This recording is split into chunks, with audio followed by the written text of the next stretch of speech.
Praise the Lord. Yes, understanding the finished work. So, ya tentunya understanding the finished work of Jesus Christ. Nah, saudara, kalau saudara mengikuti paling tidak 2 minggu terakhir, jadi ini minggu ketiga, jadi mulai minggu Paskah, ya, Resurrection Sunday, lalu minggu lalu dan minggu ini ada hubungannya yang akan saya share. Ya, hanya begini, saudara. Seringkali begini, kalau kita lihat bahwa ya Paskah adalah satu hari besar, ya just like Christmas, ya. Secara umum kita melihatnya demikian, ya. Kita merayakan, selesai lewat hari tersebut sudah, seakan-akan tidak ada sisanya, ya. Nah, sayangnya itu yang seringkali terjadi. Nah, saya mau mengajak saudara hari ini kita sedikit berbeda, bahwa kita melihat Paskah, ya Passover, Resurrection itu bukan satu event, not just one single event, tapi sesuatu yang akan kita ingat terus dan kita bawa terus kapanpun, ya. Nah, untuk bisa seperti itu kita harus masuk lebih dalam sehingga kita tahu Yesus mati mengapa Yesus mati dan Yesus bangkit mengapa Yesus bangkit. Bukan cuma itu, tapi efeknya yang terjadi. Apa yang terjadi karena Yesus telah mati? Apa yang kita alami karena Yesus bangkit? Yaitu sehingga kekristenan kita hidup, bukan cuman agamawi. Ini penting sekali, saudara. Kekristenan kita bukan oke, ada hari besar, oke, selesai and then hilang gitu saja. No, tapi kita tahu ada apa. Ya, sekali lagi, kekristenan kita bukan agama. Our Christianity is a relationship with God, with Christ Jesus Himself. Nah, ini akan menjadi perbedaan yang sangat besar pada saat kita memahami. Ya, saya ajak saudara masuk ke dalam ayat yang pertama. Kita akan buka banyak ayat hari ini. Yang pertama kali, ya, multimedia boleh dibantu. Slide yang pertama. Ya, 1 Korintus 15. Now this is very important. Ya, kita masuk detailnya ya. Lihat, ini bahasa Indonesia, so please follow with your own version of the Bible. Saya nggak bawa yang versi bahasa Inggris, tapi sebetulnya yang versi bahasa Inggris lebih jelas daripada ini. Ya, 1 Korintus 15 ayat 1 sampai 4. Nah, sebelum saya baca, saya mau tanya dulu saudara. Saudara tahu nggak apa itu gospel? Injil itu apa? Saudara sering dengar kan Injil, kata itu, gospel. Kita hanya berpikir bahwa gospel is a good news. But actually what is that? Can you explain it to someone else? Apa sih Injil itu? Apa itu gospel? Ada di sini, saudara. Saya bacakan ya. Dan sekarang, ini Rasul Paulus ya. Dan sekarang, saudara-saudaraku, aku mau mengingatkan kamu kepada Injil. Ya, di dalam versi aslinya. Kalau saudara buka King James, gospel yang aku beritakan kepadamu dan yang kamu terima dan yang di dalamnya kamu teguh berdiri. Injil, gospel. Watch this. Oleh Injil itu kamu diselamatkan. That's number one. Kita diselamatkan oleh pemberitaan Injil. So by the preaching of the gospel, you are saved. But again, the question remains. Pertanyaannya masih tetap sama. Apa itu gospel? Kenapa kita bisa diselamatkan? Ya, kalau saudara ikut saudara tahu harusnya. Lihat, ayat 2. Oleh Injil itu kamu diselamatkan asal kamu teguh berpegang. That's a condition. Asal kamu teguh berpegang. Ya kan? It's in the Bible. Seperti yang telah kuberitakan kepadamu, kecuali kalau kamu telah sia-sia. Nah, saudara lihat ini yang merah ini, diselamatkan asal teguh berpegang. Lalu di sini ada kata sia-sia, berarti bisa menjadi sia-sia. Kecuali kalau kamu telah sia-sia saja menjadi percaya. Tapi yang saya mau kita pelajari hari ini yang ini, dari yang 3 ini. Sebab yang apa? Sangat penting, very important, bukan hanya penting, tapi sangat penting. Sebab yang sangat penting telah kusampaikan kepadamu, yaitu apa yang telah kuterima sendiri. Ialah bahwa Kristus telah mati karena dosa-dosa kita sesuai dengan kitab suci. Ayat 4, bahwa ia telah dikuburkan dan bahwa ia telah dibangkitkan pada hari yang ketiga sesuai dengan kitab suci. Perhatikan yang warna kuning yang saya highlight. So what is the gospel? if we preach the gospel, we have to understand number one, the death, number two, the burial, number three, the resurrection. Kematian Yesus, lalu dikubur, lalu dibangkitkan. Death, burial, resurrection. We cannot stop here. Kita nggak bisa berhenti bahwa kita tahu, oh iya dia pernah mati, and that's it. Enggak, masih ada, dikuburkan dan dibangkitkan. Dan sebetulnya masih ada lagi, but at least 3 ini kita harus paham, saudara. Bukan cuman paham, tapi kalau ada orang tanya, kita bisa jelasin. Gitu loh. Jadi kita bertumbuh di dalam kekristenan kita. Ya, karena kalau kita mau jujur, kalau kita tanya, mostly apa sih gospel, apa itu Injil? Saudara akan kaget karena kebanyakan kita nggak tahu. Banyak yang nggak tahu justru apa sih itu, apa ini. Ya. Jadi hari ini kita belajar something, saudara. Kita lihat mati, dikuburkan, bangkit. Selalu 3 itu. Death, burial, and resurrection. Nah, makanya tadi saya sudah jelaskan bahwa kematian apa yang kita terima karena Yesus telah mati. Kenapa ini penting? Mengapa dikuburkan penting? Mengapa dibangkitkan itu penting? Real quick. Kenapa kematian itu penting? Karena ini adalah payment. Dosa, manusia pertama berdosa, ya. Bayarannya kan ini toh.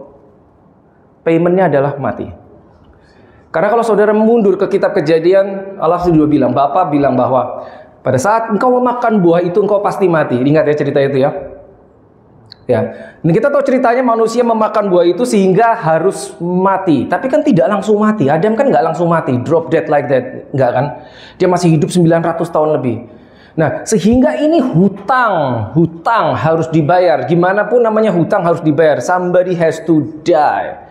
And then someone has to die. Seseorang harus mati membayar yang harusnya itu gara-gara si Adam. Jadi kita tahu pentingnya kematian Yesus Kristus itu untuk apa? Kelihatannya sederhana, no, but if you understand, if you know, if you really know, this is amazing. Tapi tidak berhenti sampai situ, saudara. Mati karena dosa kita. That's number one. Number 2, kenapa burial, penguburan, dikuburkan itu penting? Kenapa kita harus tahu? Kita harus tahu ini apa, kaitannya apa sama keseluruhan proses. Kenapa habis mati harus ditulis dikuburkan? Karena dikuburkan kita tahu setelah dia mati, dia benar-benar turun ke dunia orang mati. Benar-benar turun ke dunia orang mati memberitakan victory, kemenangannya. Kalau saudara ada di sini minggu lalu dan 2 minggu lalu, saya tidak perlu ulang, saudara harusnya tahu. Ya, apa yang Yesus lakukan dari antara mati sampai dia bangkit. Itu kan 3 hari toh. Itu ngapain dia? Nah, itu penting sekali saudara tahu. So, if you miss that, please check the video. Ya, dikuburkan, dia mati, benar-benar turun ke dunia orang mati lalu bangkit. Jadi kita tahu ini dibayar hutangnya, lalu dia turun ke dunia orang mati, lalu bangkit. Nah, bangkit, resurrection is the victory. The victory. This one removes the problem because it's been paid in full, kematian. But this one, resurrection, seals the victory. 2 different things. Ingat ya. Jangan berhenti di sini, harus sampai sini, bangkit. Karena kalau mati doang berhenti, saudara pernah terpikir nggak bahwa Yesus tuh mati sebetulnya dia nggak harus bangkit, dia langsung naik ke surga aja nggak apa-apa kan? Kenapa dia harus bangkit? Karena bangkit itu menunjukkan aku pernah mati tapi sekarang hidup lagi. It's a statement of victory. I died, but now I'm alive. Itu powerful, itu beda sekali. Jadi kita tahu bahwa ini pentingnya apa kebangkitan. But I'm gonna bring you to the next step. 3 ya, ingat ya. Kematian, dikuburkan, dan dibangkitkan. Sekali lagi. Sebab yang sangat penting, very important, bukan hanya penting, telah kusampaikan kepadamu, yaitu apa yang telah kuterima sendiri, ialah bahwa Kristus telah mati karena dosa-dosa kita, sesuai dengan kitab suci, bahwa ia telah dikuburkan, that's number 2, dan bahwa ia telah dibangkitkan. Oke. Nah, ini 3 ini, perhatikan baik-baik, ini 3 ini ya yang menyebabkan salvation, diselamatkan. Kita diselamatkan, kamu diselamatkan, dan ini disebut Injil, Gospel. So what is the good news? Good newsnya ini, yang 3 ini. So these are the good news: death, burial, resurrection. Results: you are saved. Did you get that? Okay, but next, there's another thing. Nih, masih ada 2 lagi. Ascension and Pentecost. Itu yang tadi 3 kan. Death, burial, resurrection. Mati, dikubur, bangkit. Tapi jangan lupa, habis bangkit, ini naik ke surga. Now this is huge. Naik surga, ascension. Habis ini baru sesuatu turun ke bawah. Roh Kudus diturunkan. So get the whole picture, ya. Lihat 1, 2, 3, 4, 5. Nah, saya ingatkan sekali lagi bahwa the plan of redemption, salvation itu sebetulnya bukan cuma membebaskan kita dari dosa. No, tidak hanya itu. It's part of it. Part pembebasan kita dari dosa itu hanya salah satu kontennya. Tapi seringkali kita cuma taunya itu. Kita diselamatkan, keselamatan, lahir baru adalah membebaskan kita dari dosa. Bukan cuma itu. Di mindsetnya Tuhan, plannya lebih besar. Bukan cuma membebaskan kita dari problem, tapi mengembalikan apa yang hilang. Bring back the kingdom of God. Bukan cuma the problem removed, but bring back the heaven. Bring back the kingdom. Bring back the authority ke dalam diri saudara. Kita mikirnya harus sampai situ. So you have to understand the kingdom system because it is the part of the master plan of salvation. What is a kingdom? What is the kingdom of God? What is the kingdom of heaven? Harus sampai situ, saudara. Ya. Nangkap ya? But it's a whole nother teaching. Kita akan masuk ke kingdom series lagi. Tapi ini yang penting. Ascension. Nah, kita udah belajar tadi 1, 2, 3. Lalu what is this? Ascension. Apa yang dibuat? Kenapa ascension? Naik ke surga. Habis itu ngapain? Ya. Mari kita lihat yang berikutnya. Nah, Ephesians 1, 19-22 or 19-21. Dalam bahasa this is in bahasa Indonesia. Wait, let me check. Do I have the English version? Nah, ini bahasa Inggrisnya. But it's okay. Let's go back to Indonesia. Ya, Efesus pasal 1. Ya, saya akan spend some time di sini.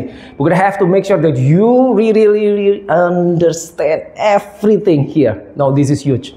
Efesus ayat 1, pasal 1, 19-22. Nah, Rasul Paulus, dan betapa hebat kuasanya bagi semua orang, not for everyone, bagi kita yang percaya. Betapa hebat kuasanya, huruf besar, kuasa God the Father, bagi kita yang percaya. Saudara percaya betapa hebat kuasanya bagimu, oke? Terus, sesuai dengan kekuatan kuasanya yang dikerjakannya di dalam Kristus Yesus dengan membangkitkan dia dari antara orang mati. Stop dulu. Jadi kuasa itu dipakai untuk membangkitkan Yesus dari orang mati. Dan itu dikatakan hebat. Betapa hebatnya. Now think about this. Saudara pernah terpikir nggak? Yesus mati itu kan badannya hancur tuh. Karena dia disiksa dulu tuh, hancur. Mukanya hancur sampai tidak seperti manusia. Punggungnya hancur, semuanya hancur sehancur-hancurnya. Oke? Saya tanya saudara, dia mati dalam keadaan begitu. Pada saat bangkit hari Minggu, bangkit itu kan sama badannya bangkit. Saya tanya, lukanya masih ada apa hilang? Sembuh toh? Clean. Walaupun Alkitab tidak mencatat secara detail bahwa dia bangkit hari Minggu, lukanya hilang. Enggak. But think about it. Menurut saudara gimana? Kalau dia lukanya masih ada dan dia hidup kayak gitu, bukankah mengerikan sekali? Jadi dia bangkit very clean. Kecuali yang disisain adalah luka di tangan, di kaki, dan di lambung. Sisanya completely restored, healed. Who did that? Siapa yang nyembuhin? Betapa hebat kuasanya bagi kita yang percaya pada yang dikerjakannya di dalam Yesus Kristus dengan membangkitkan dia dari antara orang mati. Dia bangkit, itu perfect. Lukanya nggak ada, hilang. Think about it. Oke, lanjut ya. Dan now watch this, ascension. Tadi kita sampai ascension. Dia naik ke surga ngapain? Look, mendudukkan dia di sebelah kanannya di surga. Nah, kata bahasa Indonesia di surga, sebenarnya bahasa Inggrisnya bukan surga, tapi heavenly places, bukan heaven. Oke, buka dulu ya. Nah, oke, this is the English version. Where is that? Look, when he raised him, Jesus, God raised Jesus from the dead and seated him at the right hand in the heavenly places. Heavenly places, not only heaven, but heavenly places. It's a realm. Itu adalah realita yang tidak terlihat yang di atas sana. Jadi bukan hanya sebuah lokasi, tapi realita surga. Are you with me so far? I know this is not easy. But stay with me. Look, seated him at his right hand. Bahasa Indonesia mendudukkan dia di sebelah kanan. But watch this. Kenapa tidak bilang seated him at the right hand side? Look, not at the right hand side, but at the right hand. Wait, it's not only location. Kita mungkin berpikir apa sih bedanya? Oke, duduk di sebelah kiri, duduk di sebelah kanan. Didudukan di sebelah kanan. Tapi kalau itu hanya lokasi, harusnya at the right hand side. No, it's the right hand. It's a place of authority. It's a place of authority. The right hand of God, the right hand of the Father. Detail tuh, nggak di sebelah kiri kan? That's number one. Dan lihat, dia duduk, sit down, not standing. Kenapa? Finished. Selesai di bawah, dia naik ke atas, dia duduk, udah. Jadi apa yang terjadi di sini? Sekarang perjalanan kita melalui A, B, C, kita melalui mungkin tantangan, kita berteriak minta tolong sama Tuhan. Dia duduk. Dia tiba-tiba lihat, wah di sana ada yang doa, aduh ada yang kesakitan, ada yang butuh pertolongan. Tiba-tiba dia berdiri. No, seated. Why? Because it's finished, it's done. Enggak, dia tiba-tiba berdiri lagi. Aduh, yang itu lupa, yang itu lupa ditebus, yang satu itu enggak ada. Duduk, selesai. Amin. Oh my God. Get this. Look, ya, seated him at the right hand in the heavenly places. Lihat, far above all principality. Kita kembali ke bahasa Indonesianya. Apa sih? Lihat. Ya, 21, jauh lebih tinggi. Bukan lebih tinggi, tapi jauh lebih tinggi. Dari apa? Dari segala pemerintah dan penguasa dan kekuasaan dan kerajaan dan tiap-tiap nama yang disebut. My God, this is awesome. Jauh lebih tinggi. Bahasa Inggrisnya jelas banget. Bahasa Inggrisnya, look, far above all principality and power and might and dominion. Far above. Not only above, but far above. So what are these? Apa itu principality? Ini adalah segala yang jahat, pemerintah-pemerintah, penguasa di udara, kekuasaan, dan tiap-tiap nama yang dapat disebut. Whatever your problem is, it has a name. Apapun kegumulan kita, begitu itu ada namanya, yang ini jauh lebih tinggi. Bukan cuma lebih tinggi, my God.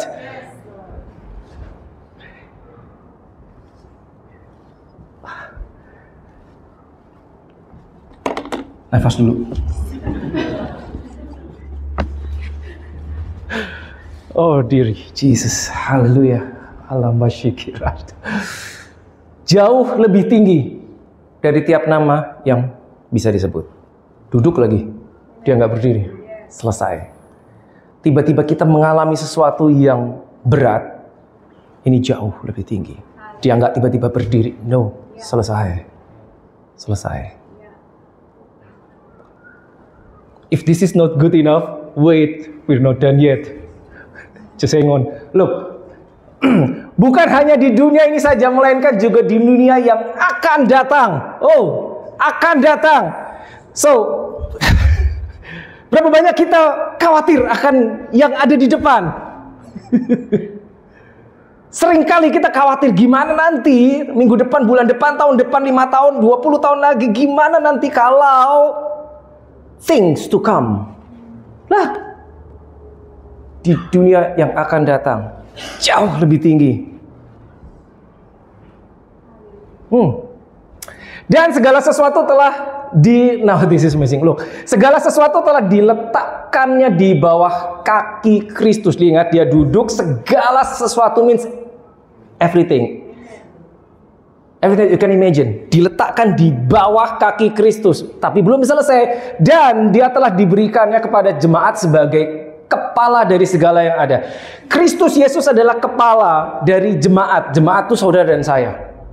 Segala sesuatu telah diletakkan di kaki. Dia kepalanya. Makanya gereja sering disebut the body of Christ. Dan kaki itu adanya di body. Jadi kalau ini diletakkan di bawah kaki Kristus, it's under your feet. My God. Because you are attached to the body. Selah.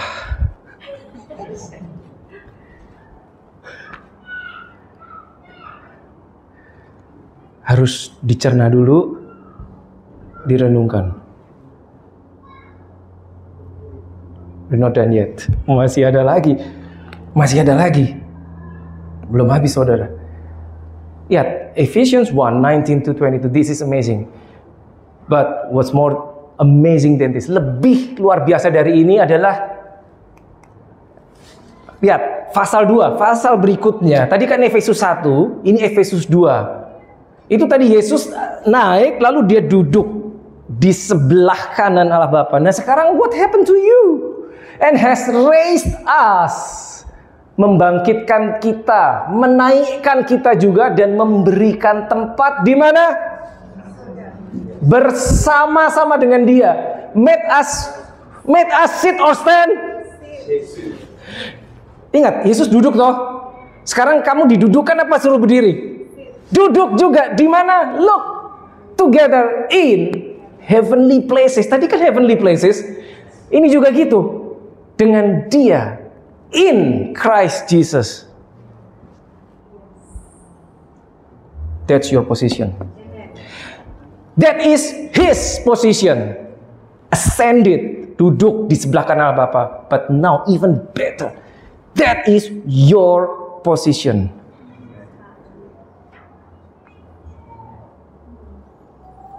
Wait a minute. We are still here. Kita masih di dunia ini, bagaimana? Apa maksudnya ini? Kita hidup di dunia, but our position is up there.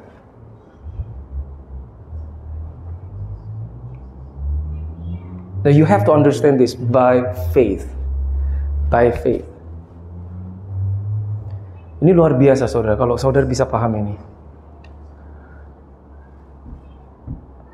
Jadi begitu saudara sampai ke bagian yang namanya, oke, kita mau merayakan Paskah. You know what it means. Saudara tahu artinya itu apa?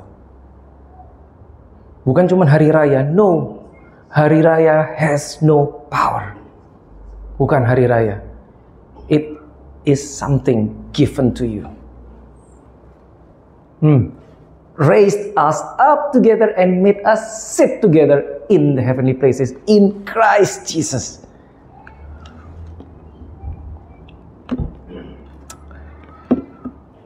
Next, ya, kita lanjut. Ya, saya harus pastikan saudara paham ini. Kita pernah dengar ini dan sering dengar Roma 8 ayat 37. Look, yet in all these things we are more than conquerors through Him who loved us. Ya, di atas semua itu kita lebih dari pemenang. Pernah kepikir nggak lebih dari pemenang apanya? Kata lebih dari pemenang mengindikasikan pernah atau sudah terjadi sebuah pertandingan, betul? Maka ada pemenangnya, ya, you with me? Dan ada yang menang. Tapi kenapa dibilang kita lebih dari pemenang? Kapan kita bertandingnya? Kapan kita berperangnya? Kapan kita berlombanya? Kok kita dibilang engkau lebih dari pemenang? Sering kita dengar, sering bahkan ada lagunya. Kapan kau bertandingnya? Itu mungkin lolos dari pengamatan kita. Kapan kita, kenapa tiba-tiba ayat ini muncul? We are more than conquerors. Kita lebih dari pemenang. Ya, kita tahu yang bertanding Yesus, dia menang, makanya dia turun, dia mengalahkan segala kuasa-kuasa gelap dan dia naik itu bangkit, ya, bangkit itu menunjukkan dia menang. Makanya dia mengalahkan maut. Mengalahkan maut tuh begini, dia mati beneran tapi hidup lagi, maka dibilang mengalahkan maut. Kalau dia mati tidak bangkit lagi, itu belum mengalahkan maut karena tetap mati. Gitu. Tapi itu kan Yesus, bukan kita, gitu kan pertanyaan umumnya kan. Itu kan Yesus, bukan kita. Kapan ini kita lebih dari pemenang? Lihat, nanti kita akan sampai situ ya. Kolose 2:15. Ia telah melucuti pemerintah penguasa dan menjadikan mereka tontonan Ini demons, evil spirit.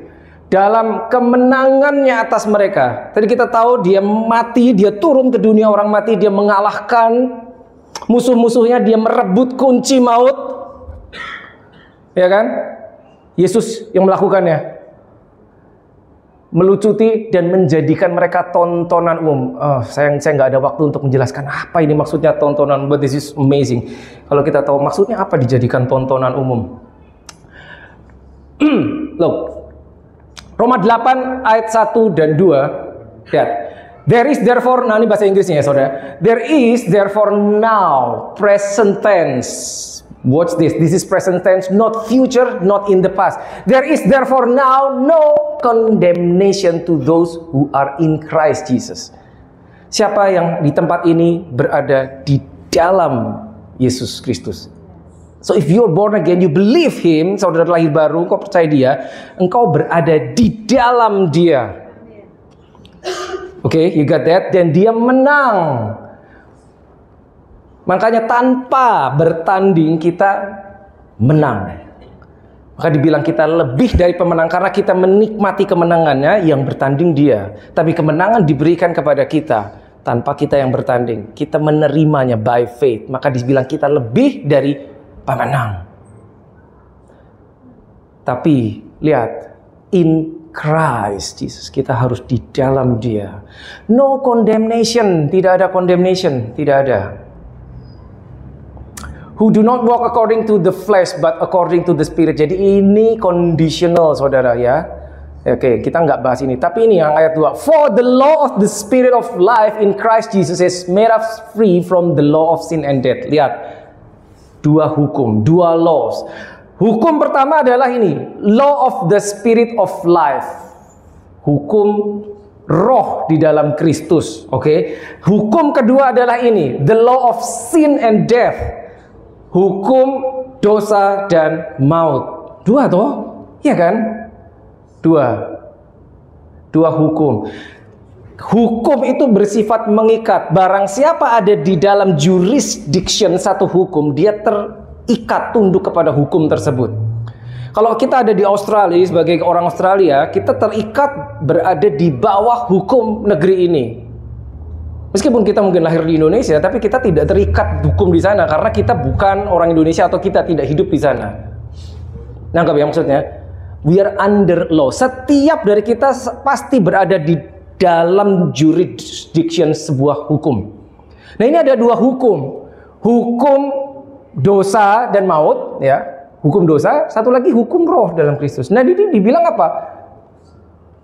You are free from the law of sin and death. You are free from the law of sin and death. You are free, let me try again. You are free from the law of sin and death. You are free. Kenapa? Karena dia udah mati. Maka engkau bebas dari hukum maut. Karena Yesus sudah mati untuk engkau. He died for you. That's why you are set free from the law of death. Law of sin. Karena dosanya dibayar lunas, maka engkau bebas dari hukum dosa. Dan bukan cuma itu, dipindahkan. So now you are under another law, yang adalah the law of spirit of life in Christ Jesus. Itu dia. Ya. Saya nggak tahu saudara apakah sudah pernah dengar ini, tapi I believe saudara harus paham ini. Saudara harus paham ini. Sehingga kekristenanmu hidup. Bukan cuma agamawi. Pada saat saudara memahami ini, saudara akan lebih menghargai. Kalau saudara lihat ini salib, saudara tahu itu artinya apa. Saudara akan punya pemaham. Saudara akan bisa menghargai itu lebih dari biasanya. Karena kita sudah tahu artinya apa. Ya, tapi kalau kita nggak tahu, kita nggak punya understandingnya, itu cuman logo, cuman simbol. Bedanya tahu ya, bedanya ya. Ya. Jadi saya ajak saudara go to the next step di dalam kekristenan saudara. Understanding is crucial. Understanding is crucial. Mengapa kita harus tahu apa yang ditulis di Alkitab? Karena Alkitab itu menunjukkan identitas setiap kita. That's number one. Kenapa kita harus tahu isinya Alkitab? We have to read the Bible every day. Why? Because your enemy, the devil, musuhmu iblis, mereka tahu isinya Alkitab. So how can you fight your enemy? Your enemy knows the Bible. Kalau kita nggak tahu Alkitabnya, Alkitab kita, bagaimana kita berhadapan dengan mereka? Wait sebentar, bukankah tadi sudah dikalahkan? Mungkin ada yang berpikir gitu, bukankah musuh sudah dikalahkan? Yes, betul. Musuh sudah dikalahkan, iblis sudah dikalahkan. Pada saat Yesus mati disalib, dibayar, hutang dosa semua lunas. Dia bangkit, itu menunjukkan dia sudah menang, mengalahkan semua yang di bawah tadi. Ya, ingat. Lalu musuhnya apa lagi? Ini saudara yang harus saudara tahu.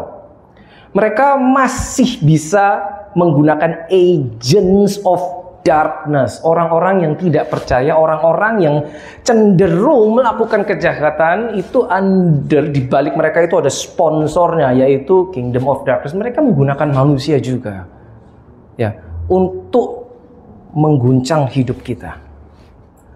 Jadi apa yang kita hadapi itu tetap sesuatu yang berkaitan dengan kegelapan. Musuhnya sudah kalah, betul, 100% mereka sudah dikalahkan, ya. Tapi karena sifat dasarnya, karakter iblis itu adalah liars, ya, rebellious. Dia tidak menyerah begitu saja. Dia masih mencari orang-orang mana yang bisa dipengaruhi, yang mana yang belum tahu akan posisinya. Orang-orang itu akan menjadi sasaran. But now if you understand, kalau saudara tahu, saudara mengerti, saudara tahu posisinya, saudara sudah tahu, saudara punya kemenangan, and then you can stand.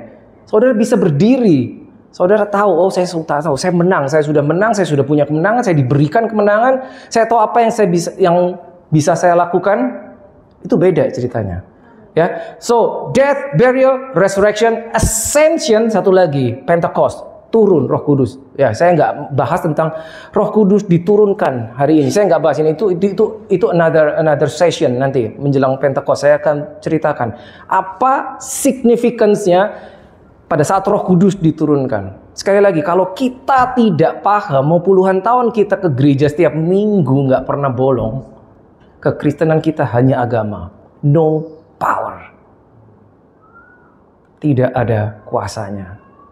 Jangan sampai kita terjebak dengan yang seperti itu, saudara. Ya. Jadi posisi saudara berjalannya, bagaimana saudara berjalan dengan Tuhan hari demi hari, momen demi momen itu penting. Sampai kita punya understanding yang okay, now I know. Gitu loh.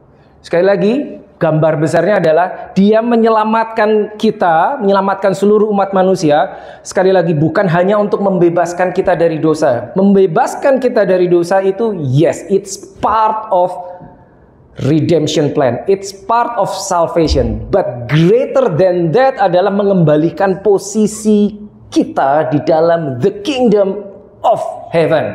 The kingdom of God. Posisi kita harus balik. Nah, kalau posisi in the kingdom kita balik, berarti authority and power-nya balik juga. So that you can stand, not only stand, you can walk and you can function, you can operate, beroperasi seperti Kristus. Jadi kita melihatnya, God is up there in heaven. Kita tidak melihat dia jauh sekali. No, karena we are in Christ and Christ in us. Kristus di dalam kita. Kita beroperasi seperti Kristus. Jadi itulah targetnya salvation, itulah targetnya redemption, adalah untuk menciptakan Kristus yang segini banyak. Kristus yang segini banyak. Makanya Alkitab berkata Christ in you. Bukan hanya Christ is with you. Maka dia bilang Christ in you, bukan Jesus in you kan. Dibilang Christ in you kan, Kolose 1:27. Ya, mungkin saya nggak harus mengulang itu. Saudara harusnya sudah tahu. Christ in you, di dalam kau. Dan dikatakan you are partakers of Christ. Engkau mengambil bagian di dalam Kristus. Berarti engkau bisa berfungsi seperti Kristus. Berfungsi seperti Yesus saat dia berjalan di atas bumi. Seperti itulah targetnya. Kenapa kita diselamatkan? Kenapa ada namanya redemption? Supaya kita bisa seperti itu. Jadi kalau kita sudah percaya Yesus, tapi kita belum sampai di sana, mungkin problemnya adalah karena nggak sampai, pemahaman kita belum sampai. Ada sesuatu yang harusnya kita pahami, tapi kita belum sampai situ, sehingga kita tidak bisa beroperasi seperti itu. Butuh waktu, butuh pemahaman, butuh meditation, until, yes Lord, now I know. Mungkin tidak semalam langsung paham. Bolak-balik, diulang lagi. Ya, get the knowledge, get the understanding, get the knowledge, get the information, get the understanding. Sampai satu titik, yes, kita tahu. Sekarang, now I know Lord. Sehingga ayat-ayat yang ini tadi, saya tahu ini kan nggak ada yang baru toh. Semua sudah pernah dengar kan yang saya bawa ini semua. Tapi kalau kita jujur, banyak kelewat toh. Isinya maksudnya apa, detailnya apa kan kelewat kan. Ya kan?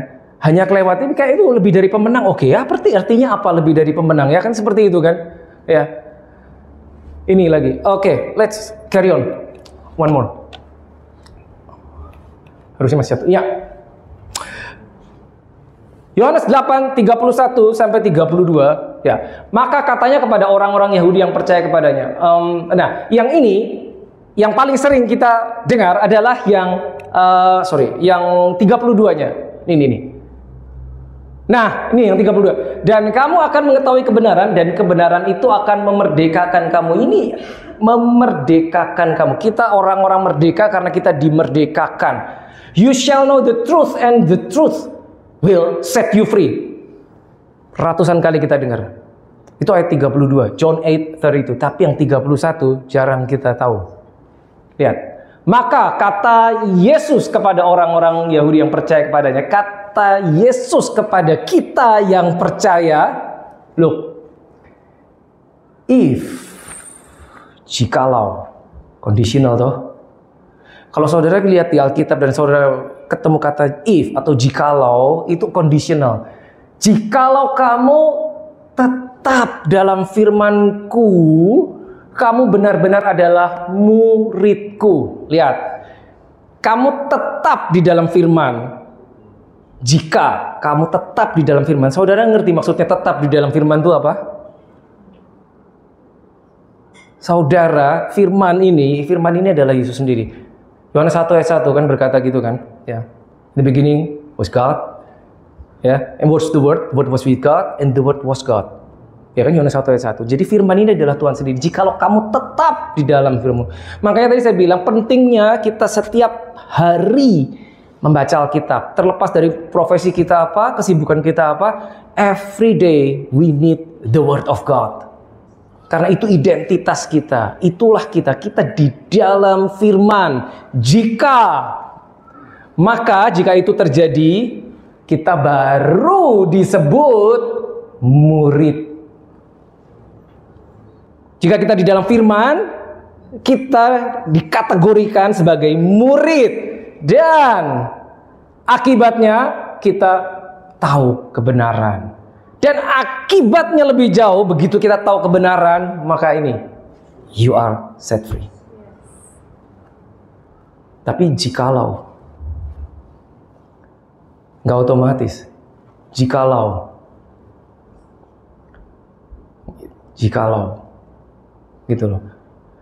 Makanya saya bawa saudara masuk ke detail. Saya bawa saudara masuk ke pemahaman yang lebih dalam. Understanding. Kenapa mati, kenapa harus dikubur, kenapa harus bangkit, kenapa dia harus naik. Habis itu diturunkan spiritnya. Diberikan tinggal di dalam engkau.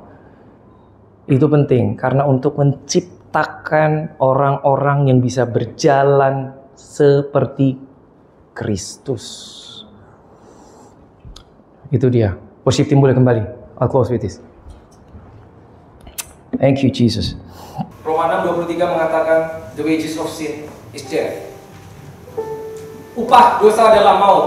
Dalam bahasa Indonesia, the wages of sin is death. Sin and death itu terconnected. Upah dosa adalah maut. Dengan kata lain, maut itu adalah akibat dari dosa. Ya, I'll close with this.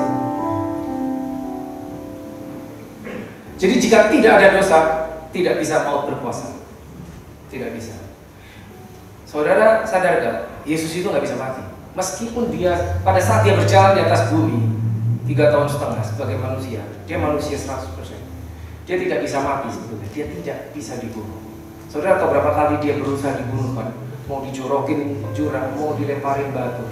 Dan dia pernah berkata begini, I have power to lay down my life and I have power to take it back. Saya punya kuasa untuk meletakkan nyawaku dan aku bisa ambil lagi. Jadi dia sebetulnya nggak bisa mati.